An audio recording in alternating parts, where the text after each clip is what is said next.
Assalamualaikum warahmatullahi wabarakatuh. Untuk kali ini kita akan lanjutkan studi kelautan bisnis untuk semester 7, yaitu materi yang kedua adalah aspek hukum. Minggu lalu kita sudah mempelajari mengenai studi kelautan bisnis untuk ruang lingkupnya. Sekarang kita mulai untuk menganalisa aspek-aspek. Yang pertama adalah aspek hukum. Adapun tujuan daripada aspek hukum itu adalah meneliti keabsahan, kesempurnaan, dan keaslian dari dokumen-dokumen yang kita miliki. Jadi ketika kita membuka usaha, maka dibutuhkan banyak dokumen, dan dokumen itu haruslah sah, kemudian sempurna, dan harus asli. Artinya adalah sah bahwa memang berkekuatan hukum, kemudian kesempurnaan artinya akan dikeluarkan oleh instansi yang terkait dengan usaha kita. Dan keaslian memang harus benar-benar kita mengurus dokumen-dokumen itu kepada yang sesuai dengan yang perusahaan yang akan kita buat. Kemudian yang kedua adalah kita harus mengetahui jenis badan hukum usaha kita, apakah perseorangan yang akan kita buat, apakah firma, apakah perseroan komanditer atau PT, atau perseroan terbatas, kemudian apakah perusahaan daerah, yayasan, ataupun koperasi. Karena masing-masing jenis badan hukum usaha ini akan membedakan mengenai dokumen-dokumen yang akan kita buat ketika kita menganalisa untuk aspek hukum.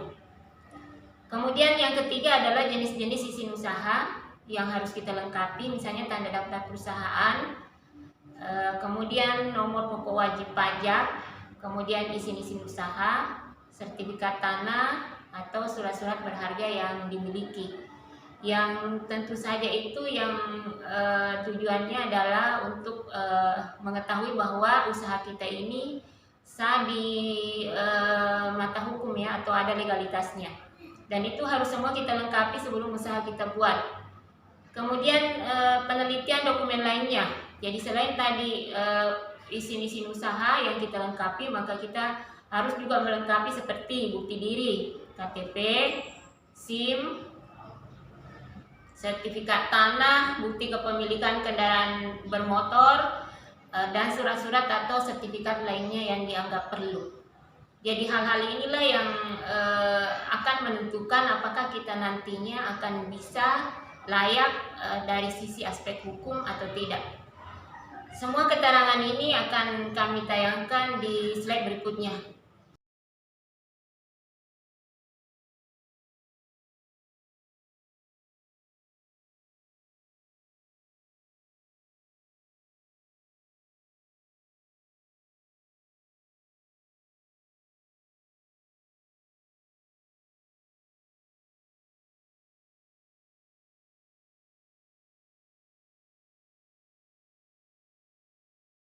Kita akan masuk kepada aspek berikutnya, yaitu aspek manajemen dan organisasi. Jadi untuk menentukan layak tidaknya satu perusahaan, maka kita masuk atau bisa menentukannya melalui satu aspek, yaitu manajemen dan organisasi. Hampir semua program studi manajemen pasti sudah mempelajari pengantar manajemen di semester awal.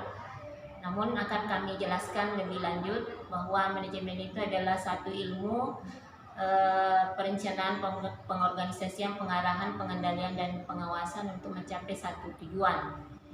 Kemudian adapun tujuan perusahaan untuk mempelajari untuk mengetahui mengenai manajemen agar bisa semua fungsi-fungsi organisasi yang ada dalam perusahaan itu bisa di-manage agar tercapai tujuan.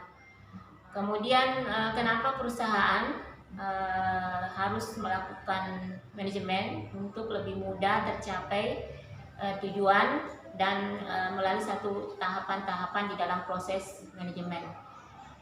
Kelayakan suatu usaha dan organisasi tentu akan lebih baik ketika didukung oleh manajemen, baik itu perencanaan maupun pengendalian, pengarahan, dan pengawasan. Dan tentu saja perusahaan itu bukan tidak mungkin mengalami kegagalan ketika tidak menerapkan manajemen. Kemudian kita masuk kepada fungsi-fungsi manajemen itu sendiri. Yang pertama adalah perencanaan. Perencanaan itu adalah proses menentukan arah untuk kegiatan-kegiatan yang diperlukan untuk mencapai tujuan yang telah ditetapkan. Jadi sebelum kita buka usaha, ada satu kegiatan yang kita lakukan, yaitu perencanaan untuk mengetahui ini yang akan kita lakukan, karena ada tujuan yang ingin dicapai, yaitu kalau membuka usaha tentu tujuannya adalah ingin mencari keuntungan. Kemudian yang kedua adalah pengorganisasian. Pengorganisasian ini adalah proses mengelompokkan kegiatan atau pekerjaan dalam unit. Tujuannya adalah supaya tertata dan jelas antara tugas, wewenang dan tanggung jawab serta hubungan kerja sumber daya manusia yang akan menjalankan perusahaan kita di dalam perusahaan. Jadi akan sangat jelas diketahui apa yang menjadi tugas, kewajiban dan haknya dari setiap sumber daya manusia, apakah itu manajer ataupun staf di dalam perusahaan ketika kita memfungsikan organisasi.